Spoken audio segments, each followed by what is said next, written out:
So apparently Ben Horowitz has said billionaires prefer black women and some black men are upset. But do you know what's so funny is every time one of these black men who don't date black women, and I have met several, every time one of these black men who don't date black women is called out for it, what do they say? It's just a preference. It's just a preference.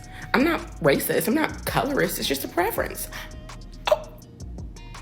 So it's okay to have a preference, just not when we're the preference.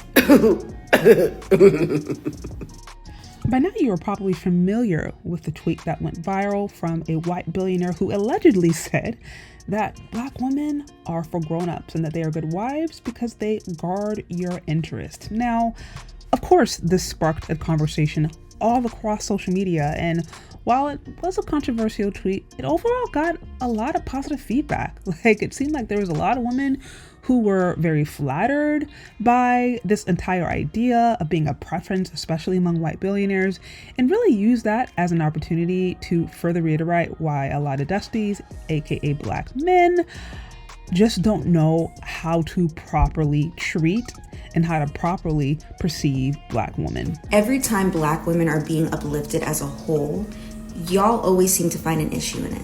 You can't clock when you are being fetishized, but suddenly you can tell when a black woman is being fetishized when other men of other races are suddenly calling us beautiful and want us. There were, I think, a few black women who caught onto something that the majority overlooked, and that was the fact that they were actually being completely insulted. It is very much an insult for somebody to say that you were a good wife, not because of your character, not because you just happen to be a good person, not because you are beautiful, not because of your unique characteristic traits, but because you guard your interests. Like you are a piece of property, or like you are a dog, or something to be used to ultimately protect the assets of somebody else. That certainly goes against the whole idea of black women needing to be protected, which is certainly something they complain about black men not doing. So it's so interesting, while there is a consistent complaint in the black community that black women are not protected, that all of a sudden a white man would make it very clear that in the context of the relationship, he would be using his black wife to protect his assets, and nobody's saying anything. Literally saying this person is used to protect my stuff, and nobody sees it as offensive. Now, we obviously know if this were a black man who allegedly said this tweet, there would have been a outrage across social media. Many of the women did not see this as an insult until the white billionaire himself, Ben Horowitz, finally spoke up. What we soon found out was that he actually didn't say any such thing. In fact, he was so offended by the tweet itself that he actually sent a cease and desist letter to the person who allegedly started the entire rumor. So this whole conversation was based upon a lie, essentially false news. But let it be clear, Ben Horowitz was very quick to not want to take responsibility for a quote that he found to be very offensive. That's the whole point. Like, I don't know if black women understood that this entire viral conversation pretty much was out there to insult them. It was insulting. And it wasn't really until a white billionaire stood up and said, hey, I don't resonate with this because this is like not cool to say about a group of people. So it wasn't until he clarified that the point was clearly made. I wonder, why would somebody go along and just make up a quote about this individual? Like, why would they choose him in particular?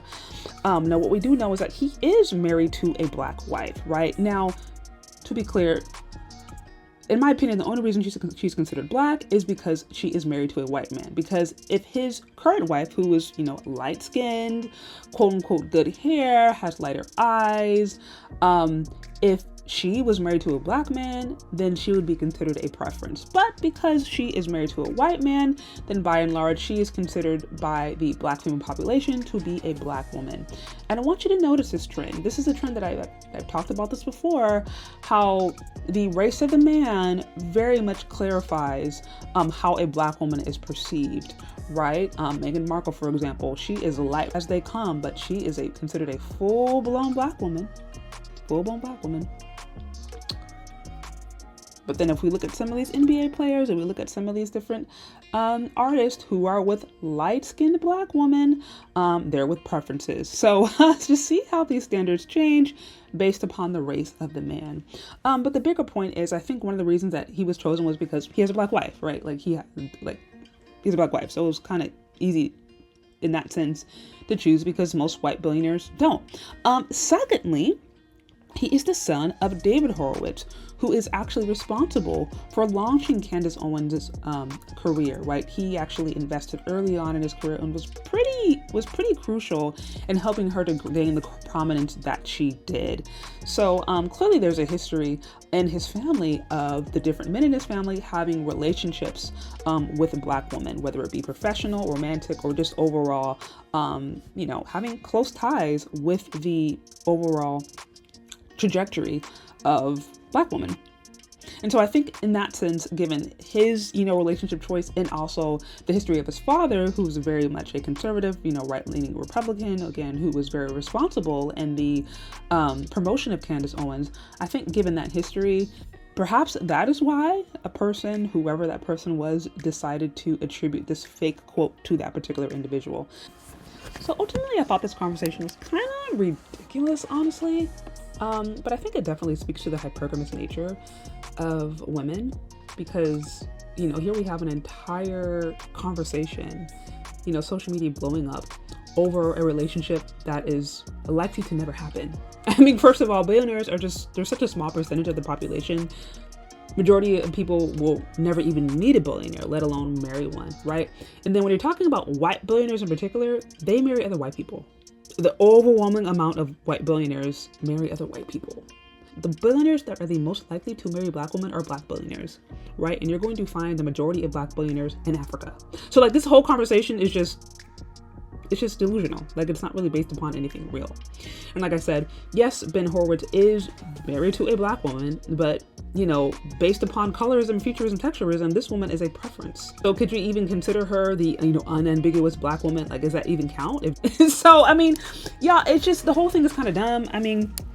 And to me, I think it really kind of speaks not only to the hypergamous nature of women, but it also speaks to what we know continues to be resurfaced in social media, or what continues to be pushed in social media, and that is hopium, right? Or copium, however you want to put it. But that is essentially promoting fantasies among the black female population that just are not ever likely to exist.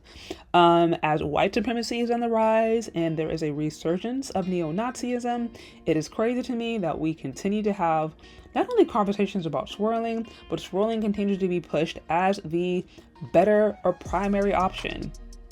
It's just nuts. At the end of the day, the math just is not math. It just, first of all, white men are not marrying black women like that. It's such a small percentage.